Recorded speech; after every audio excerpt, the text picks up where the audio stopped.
that we have here at the middle school.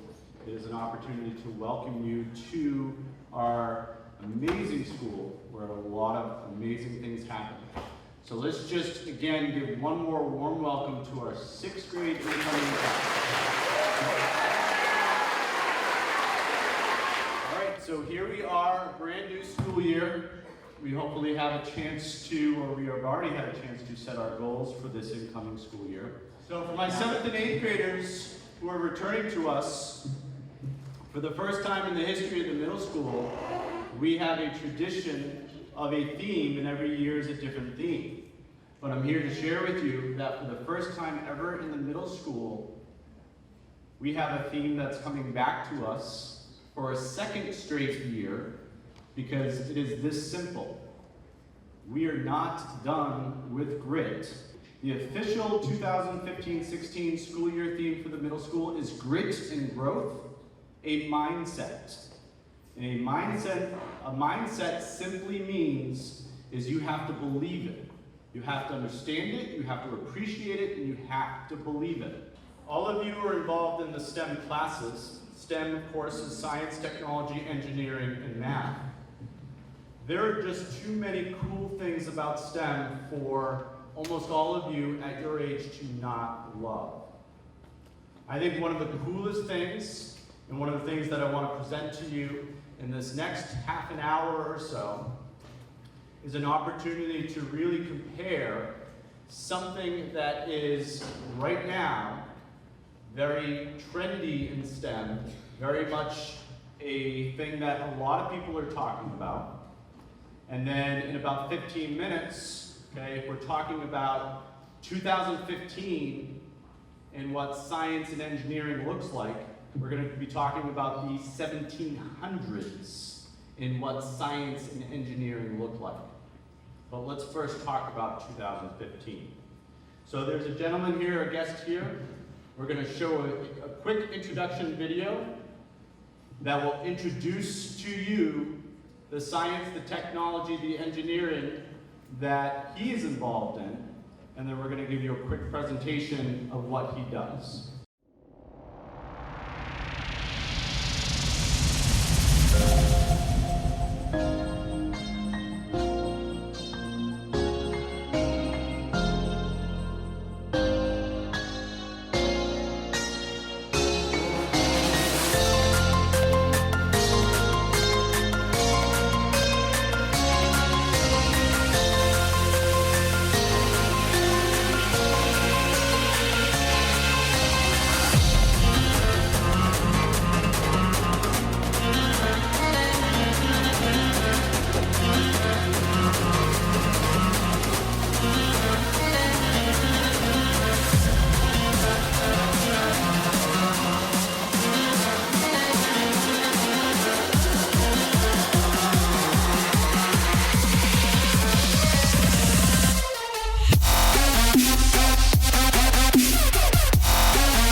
See what happened.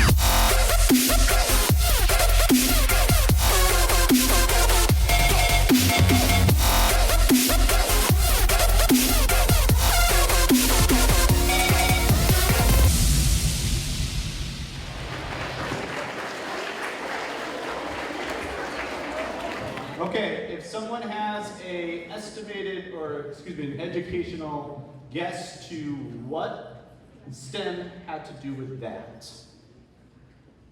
What STEM had to do with that? What do you think? What do you think? Yes?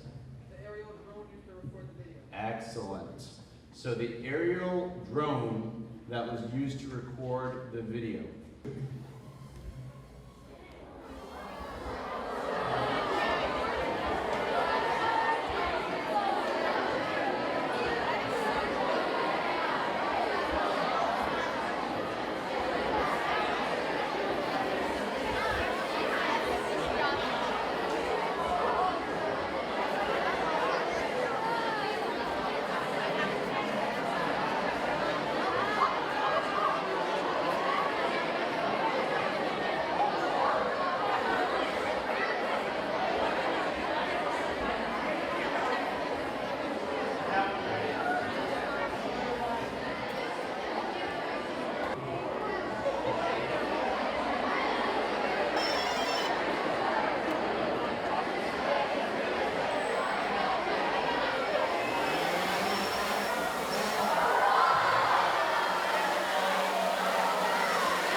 Okay, so drones are being used all over the world now. In fact, it's a classic example of technology moving so fast that the laws and the government are trying to catch up. So there are a lot of different reasons why a drone and a camera would be very useful for people in different types of work. Yes, the military uses drones. Yes, the government uses drones. But did you know farmers use drones? Farmers use drones to not only check on their fields, see what the condition of their crops are, but to check on their livestock and to make sure that the livestock are in a good place. About an hour ago, we used a drone to take some footage over our school. And at the end of this footage, it's going to be presented to you, aviation. So aviation in 2015 will present to you aviation in the year 1763.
The good news is I woke up this morning and the weather was perfect.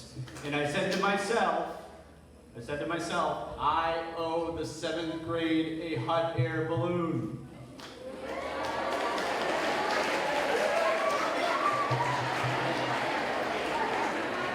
That's the good news.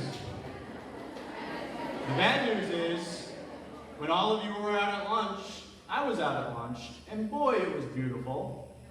And it is still beautiful, it is still gorgeous, but something happened when we all came in after lunch. It got windy. It got very windy. So unfortunately, we are all going to go outside in just a couple minutes after we learn about the science and the STEM about the very first form of aviation, which was the hot air balloon.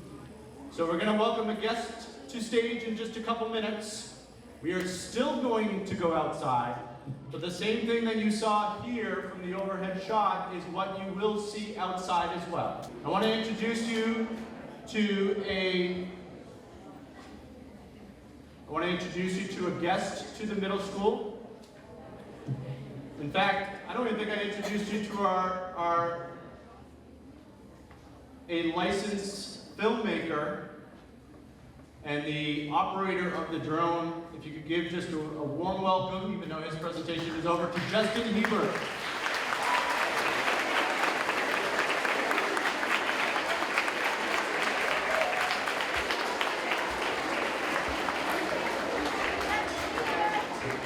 So I want to introduce you to a gentleman who brought his hot air balloon today, who was expecting the same thing that I was expecting, which was an afternoon of very little wind, even though he tells me that very rarely happens.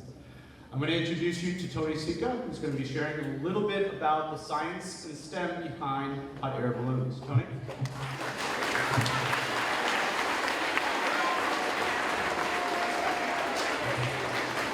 Hey kids, how you doing today? Did you have a great summer? Well, welcome back. I don't know if any of you remember that we were here last year. Does everybody remember we came to the school last year and put the balloon up on the field? No. Like 4 years ago, Tony. Was it 4 years ago? Oh, well then you wouldn't remember. Okay, they told me it was last year, but I guess too much time has passed. But we're back, and we brought one of our hot air balloons with us. We brought our small one in hopes of being able to set it up for you today. But unfortunately, we have as much wind as you'll see when we get out there. Right now, the wind's blowing pretty good. It's gusting above the trees, probably in the order of 10 to 15 miles per hour. And that would be really dangerous because if we tried to set the balloon up, the wind would catch it while it's still soft and it would open it like a sail and it would just drag us across the field, and that would be very dangerous to do. But we do have it deployed out there. We have the basket set up, so when we get out there, I'm happy to fire the burners off so you guys can actually feel how much heat these things produce. And just to give you some idea of that, the houses that you live in probably have about a 100,000 BTU burner that heats the entire house. When I fire both of these off, you're going to be feeling 30 million BTUs of heat. So it's an incredible amount of heat, but we're asking it to do a lot. We're asking it to heat up the volume about the size of the room that we're in here in just a matter of a few seconds. So I just wanted to start off by sharing with you the birth of hot air ballooning and the birth of aviation. You know, you guys are talking about science. And back in 1783, there were a couple of guys that were talking about science, the Montgolfier brothers. Etienne and Joseph Montgolfier were the first hot air balloonists. And they used to watch the smoke and the ash lift up off of the fire in their home. And at first, they thought that the smoke had lift. And if they could capture the smoke, maybe they could fly in a balloon someday. Well, they were wallpaper makers. So they had some large sheets of paper available to them. So they stitched it together into these big paper bags. They held it over the smoky fires. Now, we know it caught the hot air and it flew, but they were so convinced in the beginning that it was the smoke doing the lifting, the rumor has it they were calling the balloons smoke balloons. And they were burning things to produce a lot of smoke, like meat and leather and hay, straw, and cow dung, anything that would produce a lot of black smoke, and all of the balloons flew. Well, eventually, of course, they wanted to make them bigger, so they had to switch to cotton, linen, and silk, which were the three prevalent materials available to them at the time. And they even lined some of those with paper, and that, in fact, helped hold the air in, because unlike the fabrics today, like the jackets you guys wear to school, which are very tight fabric, back in those days, they didn't have the capability to weave those tight fabrics, so the lining the balloons with paper actually helped to hold that air in. And those balloons all flew. Well, it came to a point in their experimentation, they were trying to determine, can we breathe in the upper atmosphere if we decide to fly underneath one of these things, and can they carry any significant weight? So they checked it out with some farm animals. You know, NASA used the chimpanzee back in the early days of NASA. Well, the Montgolfier brothers used animals. There's some discussion as to what kind of animals, but for the most part, it might have been a goat, a sheep, and a chicken, or a rooster. And they put them in a wicker basket, which we still use today. They got the fire hot and smoky. They cut the lines, and off it flew. It was a success. Now, as you might imagine, that was really good for the Montgolfier brothers, but really bad for the goat. Because eventually this thing was going to crash and burn. But they found the animals, and they were breathing, so they started flying men across the fields of southern France, primarily in what's known as the Champagne Valley in wine country.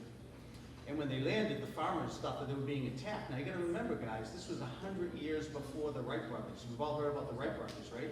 But that's 100 years later. So no one had ever seen anything fly in the sky before. So when they saw this thing flying, they thought it was some evil beast, maybe being attacked by another country or aliens. So they'd be out there with a pitchfork to protect their land. So the Montgolfier brothers started carrying champagne on board. So you'll hear stories about how ballooning and champagne go together. Well, they do that because when they landed, they would offer a bottle of champagne to the landowners to appease them, to thank them for letting them land on their property. Okay, and that's how those traditions got started. But eventually they started flying further and further flights, but in the beginning, they didn't even take the fire with them. They just got the balloon hot, and they would let it go, and it would fly until it cooled off, and then it would come crashing back down. They realized that wasn't going to work. They started bringing the fire with them on board. Okay? But the burners were effective and efficient, and people now would take propane, which is this, we use the same fuel, guys, that you use in your backyard barbecue grill. Okay, just propane, but we use a lot of it, and we use it under high pressure. It goes up in a liquid, it goes through the burner where it turns into a gas, comes out under high pressure and produces all that heat. And that's what gives us the lift.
Pretty much what I expect. Okay, you know how to go. You can't fight. Don't even bother, guys. Just let it go.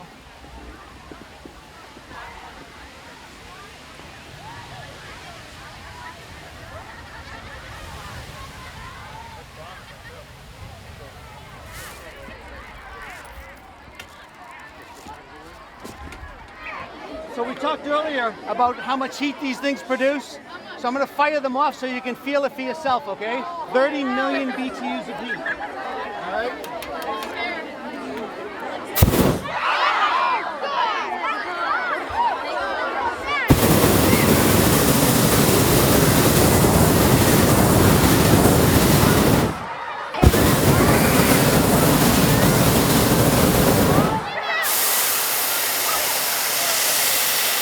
Now watch this. This is really cool. They were red hot, right? Watch this. Ice cold. Because propane is 45 below zero. So I just vented raw propane. Okay, that's 45 below zero. These have turned to ice. There's ice on them right now. They're on fire yet. Isn't that cool?